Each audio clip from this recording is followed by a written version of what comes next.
How might we as educators cultivate the genius and joy of our students? In this video essay, I will be discussing the brilliance of the article Cultivating Genius and Joy in Education Through Historically Responsive Literacy, written by Dr. Gholnecsar Muhammad. Stick around to learn about how you may use this framework in your teaching and learning. Historically, people of color, particularly Black people, found joy and meaning in education throughout times of oppression, racial discrimination, and violence. This focus is essential to redefine education today and to ascend and reach higher. According to Muhammad, the goal of education must be to ascend.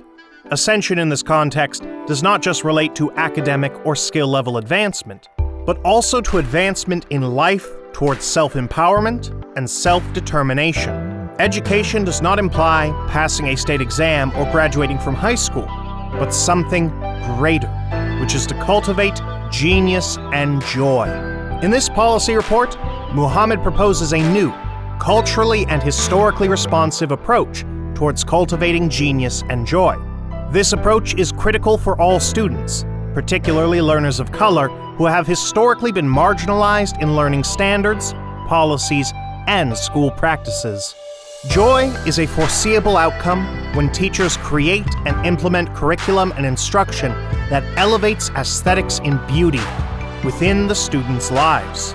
Joy is a serious issue because the happiness and the truth of Black people in schools have been deliberately erased.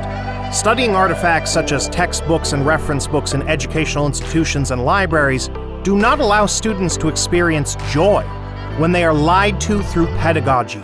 Students must be taught the truth in order to experience joy. There is the need for a pedagogy that focuses on students' happiness and beauty besides their academic performance. Muhammad emphasizes the need of mandating genius and joy, as well as holding teachers responsible for prompting joy as an educational endeavor in schools and classrooms. Cultivating a genius is more than simply presenting students with knowledge or skills and believing in them. What is important are 5 elements of the Historical Responsive Literacy, HRL, framework: identity, skills, intellectualism, criticality, and joy. Identity development is about enabling students to make sense of who they are in a society. Identity is important because young people require venues or settings to help mediate self-perceptions and negative identities foisted on them. Students require space to learn how to oppose and resist negative depictions of their identities, and to understand their cultural genius as well as that of their ancestors. Literacy skill development entails the development of proficiencies across content discipline domains, including proficiencies and actionable competences. Intellectual development is about knowledge acquisition through literacy practices. It entails imparting new knowledge to students on a variety of topics, concepts, and paradigms. Criticality is the capacity and ability to read, write, reason, and communicate in ways that help one understand and promote anti-oppression. It is linked to the teaching and learning of power, colonization, representation, exploitation, marginalization, oppression, equity, and anti-racism. It is derived from critical theory and critical race theory. Joy is an aspect that assists young people in seeing happiness in themselves and others. Scholars have investigated and theorized the concept of joy. Yet, there is a lack of focus on anti-racism or criticality. One cannot really comprehend joy in education unless one understands the interconnectedness of oppressions that Black children face.